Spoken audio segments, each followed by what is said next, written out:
নমস্কার সম্মানীয় দর্শকবৃন্দ, আশা করি আপনারা সবাই ভালো আছেন। আজকে একটি বিশেষ ধরনের বিজ্ঞপ্তি নিয়ে চলেছে, যেখানে কিনা যে নিউজ আর্টিকেলগুলো ছাপানো হচ্ছে এবং নিউজ বর্তমানে যেটি সম্প্রতি উঠে আসছে, যে সুপ্রিম কোর্টের তরফ থেকে যে রায়টি দেওয়া হয়েছে এসআইআর নিয়ে, যে সমস্ত ঝামেলাগুলো চলছিল না, সে এমন জায়গায় পৌঁছে গেল। কেননা এখানে বিহারের যে এসআইআর তরফ থেকে যে ভোটার লিস্ট থেকে যে ভোটারগুলোকে বাতিল করা হয়েছে, প্রায় 65 লক্ষ যে নাম বাতিল করা হয়েছে, এর ফলে একটা মানে অন্য এরকম একটা মাহল ক্রিয়েট হয়ে গেছে গোটা ভারতবর্ষ জুড়ে বলতে পারেন। এবং তার সঙ্গে সঙ্গে বিহারে তো এর পরিমাণ মানে মারাত্মক লেভেলে পৌঁছে গেছে। কেননা সেখানে যে 65 লক্ষ যে তালিকা থেকে বাদ দেওয়া হয়েছে, এবং বাদ দেওয়ার পরে যে আবেদন করে নতুন করে একটা যে শিডিউল জারি করা হয়েছে, সেখানে শুধুমাত্র গুনে গুনে মাত্র 33 জন সামথিং লোকই এখানে দ্বিতীয়বার অ্যাপ্লাই করেছে, তাদের নাম কাটা কেন হয়েছে। তাহলে ভাবতে পারছেন যে এখানে সিচুয়েশন কিভাবে চলছিল। তো এখানে নির্বাচন কমিশনার তরফ থেকে যে এই সমস্ত যে ক্রাইটেরিয়াগুলো হচ্ছে, এগুলো পুরোপুরিভাবে সুপ্রিম কোর্ট কিন্তু এবার নিজের আওতার মধ্যে ফেলছে, এবং সুপ্রিম কোর্ট নজরদারি রাখছে একদম পাই টু পাই ভাবে, যে কি করে নির্বাচনটাকে একদম ফেয়ার ভাবে পুরো ভারতবর্ষ জুড়ে নির্বাচন মানে করার কথা সিদ্ধান্ত নেওয়া যায়। সেই দিকটা কিন্তু প্রচুর পরিমাণে সুপ্রিম কোর্ট এখন ভেবেছেন। তো যার ফলে এটা হচ্ছে কি, যেখানে যে সমস্ত জিনিসগুলো হচ্ছে, লোকজন পারছে না, তাদের যে অনেকগুলো নাম যাদের এখানে অ্যান্ডি যে জোট রয়েছে, তারা তো এটা সরাসরি বলে দিচ্ছে যে মানে বিজেপি সরকার নাকি এই নামগুলোকে জবরদস্তি বাতিল করছে।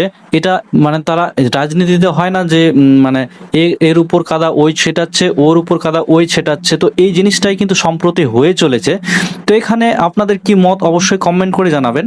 তো এই যে সুপ্রিম কোর্ট নিজের আওতার মধ্যে সমস্ত কেসগুলোকে ফেলছে, এবং সম্প্রতি যে খবরটা সেটা বিহারের তরফ থেকে এসছে, এবং এখানে আমাদের মমতা যে আমাদের মুখ্যমন্ত্রী, তিনিও সরাসরি এটা হুঙ্কার লাগাচ্ছেন যে পশ্চিমবঙ্গে এসআইআর লাগু হতে দেব না, এবং কি করে লাগু হচ্ছে সেটা উনি দেখবেন।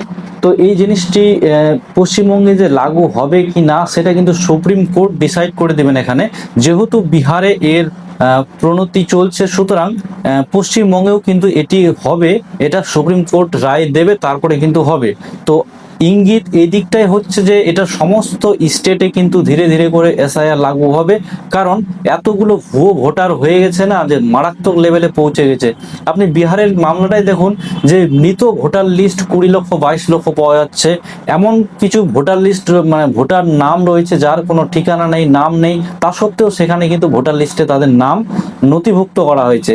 এটা কি করে সম্ভব জানি না, কিন্তু করানো হয়েছে, যার জন্য এখন কিন্তু এগুলো বাতিল করা হচ্ছে। তো এই যে ফেয়ার ভাবে যখনই ভোট হবে, তখনই কিন্তু একটা ভালো যে আশা, ভালো সমস্ত কিছু, সেগুলো নিয়ে আমরা এগোতে পারবো। তো আমাদের মানে দেশটা যে ডেমোক্রেটিক, এর জিনিসটাই কিন্তু পুরো হিলিয়ে দিয়েছে এবং নাড়িয়ে দিয়েছে।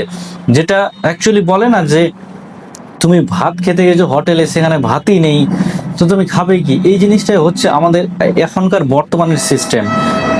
তো এই জিনিসটা রুখার জন্যই কিন্তু আমাদের একমাত্র ভরসা করা যায়, সেটা হচ্ছে সুপ্রিম কোর্ট। আর সুপ্রিম কোর্ট সেই জিনিসটা ভালো করেই নিভাচ্ছেন।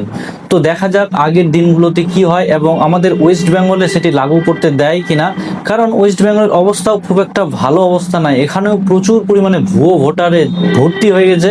এই জিনিসগুলো থামানো উচিত, এবং সামনে যে ভোট আছে সেই ভোটে যাতে এরকম ফেয়ারভাবে একদম সঠিকভাবে নির্বাচন হয়, সেটাই আমরা আশা করি। আপনি কি ভাবছেন অবশ্যই কমেন্ট করে জানাবেন। তো নেক্সট যে কোনো ভিডিও আসছে চ্যানেলটিতে, তো চ্যানেলটি অতি অবশ্যই সাবস্ক্রাইব করে রেখে দিন। এবং আমি জেনুইন এবং নিউজ আর্টিকেলের মাধ্যমেই আপনাদের সঙ্গে কিছু শেয়ার করতে চাইছি, সেই জিনিসগুলো দেখতে থাকুন। যদি ভালো লেগে থাকে তাহলে ভিডিওটিতে অবশ্যই কমেন্ট করবেন, আর চ্যানেলের সঙ্গে জুড়ে থাকার জন্য চ্যানেলটি অতি অবশ্যই সাবস্ক্রাইব করে রেখে দিবেন। তো এই ভিডিওটি এখান থেকে শেষ করছি। নেক্সট কোনো ভিডিও নিয়ে নেক্সট কোনো ভিডিও বানাবো। ততক্ষণ সবাই ভালো থাকবেন। জয় হিন্দ।